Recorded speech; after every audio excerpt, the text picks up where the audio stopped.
নমস্কার বন্ধুরা, শ্রাবণী রান্নাঘরে আপনাদের সবাইকে স্বাগত জানিয়ে আমি আবারও একটা রান্নার ভিডিও নিয়ে আপনাদের সামনে চলে এসেছি। আজকের আমি আলু আর মুগ ডাল দিয়ে একটা অসাধারণ রেসিপি বানিয়ে দেখাবো। আশা করি আপনাদের ভালো লাগবে। তার জন্য কিন্তু আমার পুরো ভিডিওটা আপনাদের দেখতে হবে। তাহলে চলুন এই আলু আর মুগ ডাল দিয়ে আমি আজকের কী বানাই সেটা আপনারা একবার দেখে নিন। আজকের এই রেসিপিটা বানানোর জন্য প্রথমে আমি এখানে গ্যাসটা অন করে একটা কড়া বসিয়ে দিয়েছি। এবারে কড়ার মধ্যে আমি দিয়ে দেব মুগ ডাল। এখানে আমি 100 গ্রাম মতো মুগের ডাল রেখেছি। সেই মুগ ডালটা আমি কড়ার মধ্যে দিয়ে দিলাম। দিয়ে এবার মুগ ডালটা খুব ভালোভাবে প্রথমে ভেজে নিতে হবে। ডালটা এমনভাবে ভাজতে হবে যেন ডালটা পুড়ে না যায়, অথচ সুন্দরভাবে ভাজা হয়ে যায়। এইভাবে প্রথমে আমি ডালটা ভেজে নেব। ডালটা আমার এখানে খুব ভালোভাবে ভাজা হয়ে গেছে। দেখুন, ডালটা কিন্তু আমি এখানে ভালোভাবে ভেজে নিয়েছি। এইবারে আমি ডালটাকে আলাদা করে ঢেলে নেব, ঢেলে একটু ধুয়ে নেব। ডালটা আমি এখানে ধুয়ে ভালোভাবে পরিষ্কার করে রেখেছি। আর অন্যদিকে দেখুন, আবারও কিন্তু গ্যাসটা অন করে কড়া বসিয়ে দিয়েছি। কড়ার মধ্যে দিয়েছি আমি এখানে 3 চামচের মতো সর্ষের তেল। তেলটা আমার এখানে গরম হয়ে গেছে।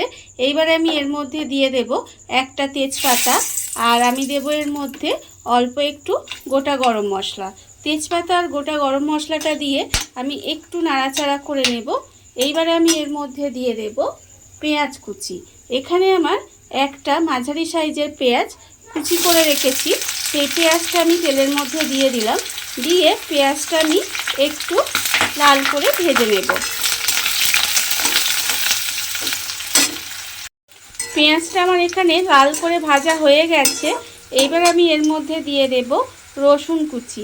এখানে আমার প্রায় 8 থেকে 9 কোয়া রসুন আমি এখানে ভালো করে সরু সরু করে কুচিয়ে রেখেছি। সেটা আমি তেলের মধ্যে দিয়ে দিলাম।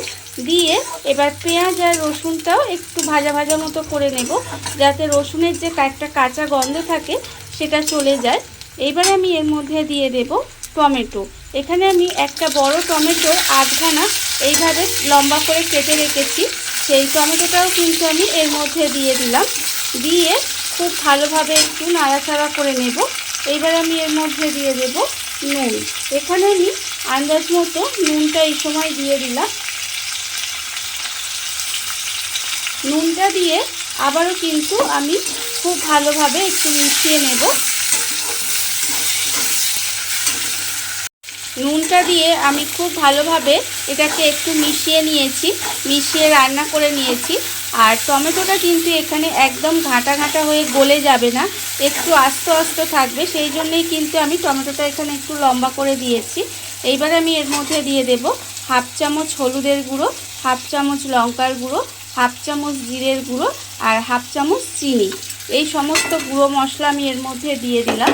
এবারে আমি এর মধ্যে দিয়ে দেব অল্প সামান্য একটু জল। যেহেতু আমি গুঁড়ো মশলা দিলাম, যাতে মশলাটা পুড়ে না যায়, সেই জন্য একদম অল্প একটু জল দিলাম। দিয়ে এবার মশলাটাকে আমি খুব ভালোভাবে একটু কষিয়ে নেব। যতক্ষণ না পর্যন্ত মশলা থেকে ভালোভাবে তেলটা ছেড়ে যায়, ততক্ষণ পর্যন্ত কিন্তু মশলাটা খুব ভালোভাবে একটু কষিয়ে নিতে হবে। মশলাটা আমার এখানে খুব ভালোভাবে কষানো হয়ে গেছে। দেখুন, মশলাটা থেকে কিন্তু তেলও ছেড়ে দিয়েছে। এবার আমি এই সময় দিয়ে দেব আলু। এখানে আমি আলুগুলো লম্বা লম্বা করে কেটে রেখেছি। সেই আলুগুলো কিন্তু আমি এই মশলার মধ্যে দিয়ে দেব। আপনারা চাইলে কিন্তু এই আলুগুলো একটু তেলের মধ্যে প্রথমে ভেজেও নিতে পারেন। আমি এখানে মশলার মধ্যে দিয়ে একেবারে কষিয়ে নেব। এখানে আমি আলুগুলো আর ভাজলাম না। এবারে আলুগুলো খুব ভালোভাবে মশলার সঙ্গে একটু কষিয়ে নিতে হবে। মশলার মধ্যে আলুগুলো দিয়ে খুব ভালোভাবে আমি কষিয়ে নিয়েছি। দেখুন, কষানো কিন্তু আমার হয়ে গেছে। এইবারে আমি এই সময় দিয়ে দেব ডাল। এখানে আমি মুগ ডালটা ভেজে ভালোভাবে ধুয়ে রেখেছিলাম। সেই ডালটা কিন্তু আমি এবার দিয়ে দিলাম। দিয়ে ডালটাকেও আমি খুব ভালোভাবে মিশিয়ে নেব। ডালটাকে মিশিয়েও কিন্তু একটু রান্না হতে দিতে হবে। এইভাবে প্রায় 5 মিনিট মতো আমি ডালটাকে আলুর সঙ্গে মিশিয়ে এইভাবে একটু রান্না হতে দেব। ডালটাকে আমি 5 মিনিট মতো এইভাবে একটু রান্না হতে দিয়েছিলাম। এইবারে আমি এর মধ্যে দিয়ে দেব জল।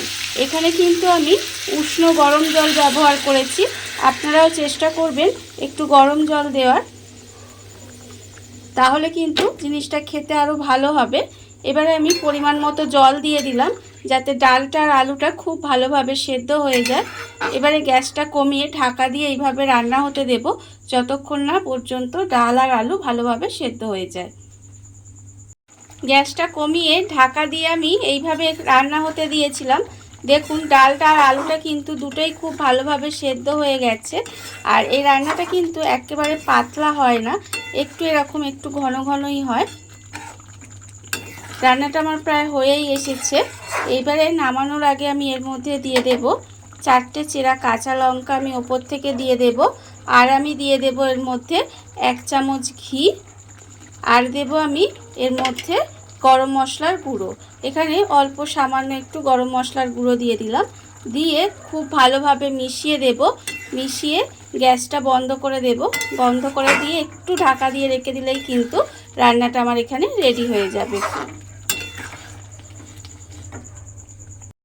দেখুন বন্ধুরা, বাড়িতে থাকা কত অল্প উপকরণ দিয়ে কত অল্প সময় কত সুন্দর একটা রেসিপি তৈরি হয়ে গেছে, আপনারা দেখতেই পেলেন। আর এটা কিন্তু ভাত কিংবা রুটি যে কোনো কিছুর সাথে খেতে ভীষণ ভালো লাগে। আপনারা বাড়িতে একবার হলেও বানিয়ে দেখতে পারেন। আর এই ভিডিওটা যদি আপনাদের ভালো লেগে থাকে, আপনারা যদি ফেসবুক থেকে দেখে থাকেন পেজটি ফলো করে দেওয়ার অনুরোধ রইল। আর যদি ইউটিউব থেকে দেখে থাকেন চ্যানেলটি সাবস্ক্রাইব করে নেওয়ার অনুরোধ রইল। তাহলে চলুন ভিডিওটা আমি এখানেই শেষ করছি। আপনারা সবাই ভালো থাকবেন, সুস্থ থাকবেন। আবারও হাজির হব নতুন কোনো রান্না নিয়ে।